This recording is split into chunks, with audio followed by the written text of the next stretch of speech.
Apologies to my Georgian viewers, we just haven't had enough Tochinoshin on the channel, have we? So, let's put him back on. A review of Tochinoshin's September 2020. The ex-Ozeki entered the tournament at the rank of Maegashira 4, following a strong 10-win performance in July. Fans began to hope that the remains of his right knee could still withstand the demands of elite-level fighting. Day 1 opponent Kiribayama was keen to put that pet theory to the test.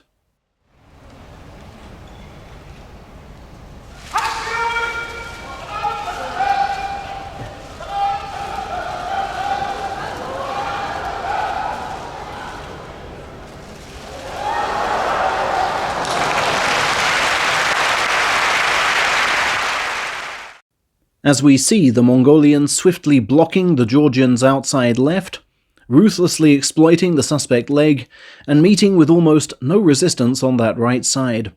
A powerful example of the limits now cruelly constraining Tochinoshin's style.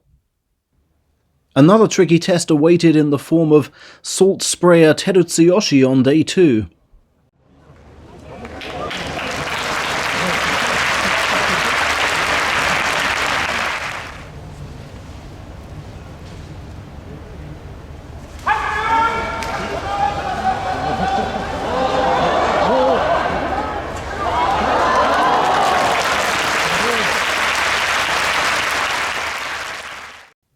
He tries to turn the smaller man sideways with the left face slap, hoping for an outside left grip, but Terutsuyoshi is too low for him, boring through the defenses for the double inside grip himself, and slyly targeting the knee at the end.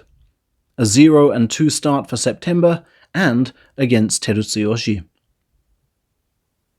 To Tochinoshin's relief, in Yutakayama, on day 3, he was presented with a man of similar size, thus willing to engage him in the kind of raw power battle he likes.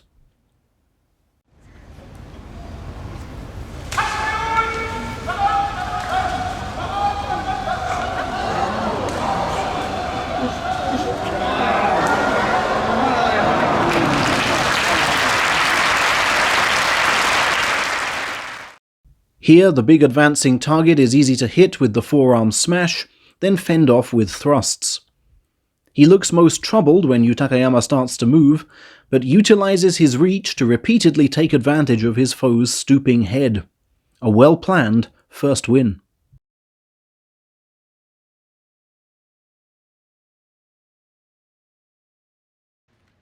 After defeat to awkward inside left seeker Takara Fuji on day 4, he was reunited with an ex-Ozeki colleague. Excluding defaults, Tochinoshin had lost 8 of his past 10 bouts against Takayasu. Did he have a trick to deploy to try and reverse this trend?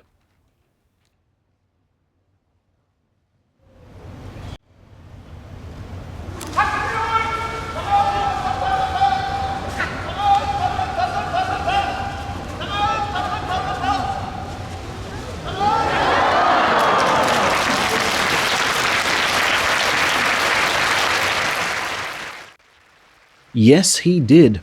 An unbelievable one, in fact, straight out of Horshoryu's repertoire. His failed left forearm smash starts a chain of events which permits Takayasu a double inside grip, except his left is in too deep, allowing Tochinoshin to cut off his attacking angles. The diagonal trip throw does logically follow, but normally on a healthy leg, not a busted one. His win of the tournament, surely.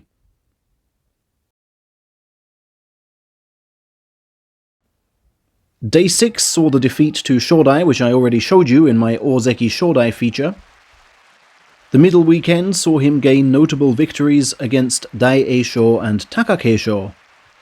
However, when his sidestep against Takakeisho was repeated against Asanoyama on day 9, fans began to suspect his right knee had weakened again. How else to explain his being beaten for power against Mitakeumi, a man he used to just simply lift off the ring? After his slapdown of an equally injured Endo on day 11, we returned to film him on day 12 against Okinomi, the type of belt-fighting foe the fitter Tochinoshin would have craved.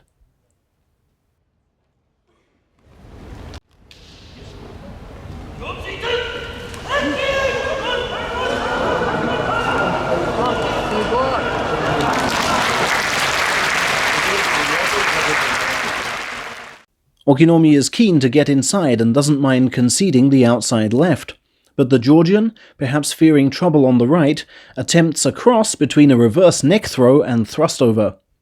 It turns into a failed pull, and he's unwilling to test the knee's resistance any further.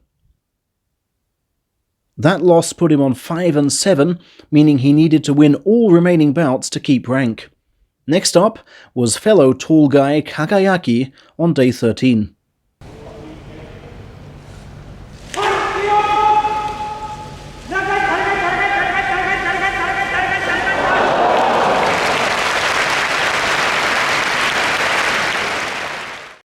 After a strong right forearm smash and left throat hold, Tochinoshin is dismayed to find Kagayaki still has the grit to come inside and pin the armpits. The rope nears, we're in last-ditch thrust-over territory, and there are shades of Asanoyama last year. The right foot again ends up planted on the rope, and sadly, even from my camera angle, you can see the heel goes over. That's what the judges decided, another agonizing loss. It was nice to see him pay back Tamawashi on day 14 for all manner of things done to him, leaving him chasing a 7th win on the final day against Raging Bull Hokuto Fuji.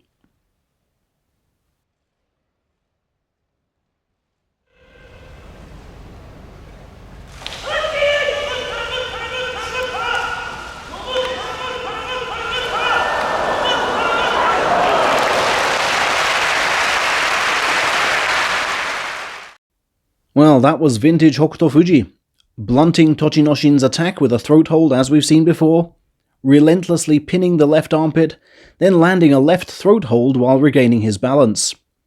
An all-too predictable pattern sees Tochinoshin again go for the swiveling thrust over, but lacking the powers of resistance to succeed. A losing score then, and a return to facing lower-ranked opponents in November. By that time, Tochinoshin will be 33. How many years do you think he has left? Staying with Georgia, let me also update you on Gagamaru quickly. When I filmed him on the hop here in July 2019, he was on the way to a treatment session for his knees. He's clearly been having lots more of those, and still wasn't ready to compete in September. However, his name was not on the list of retirements published last week, which means, at the moment, he's set to go on in Division 5.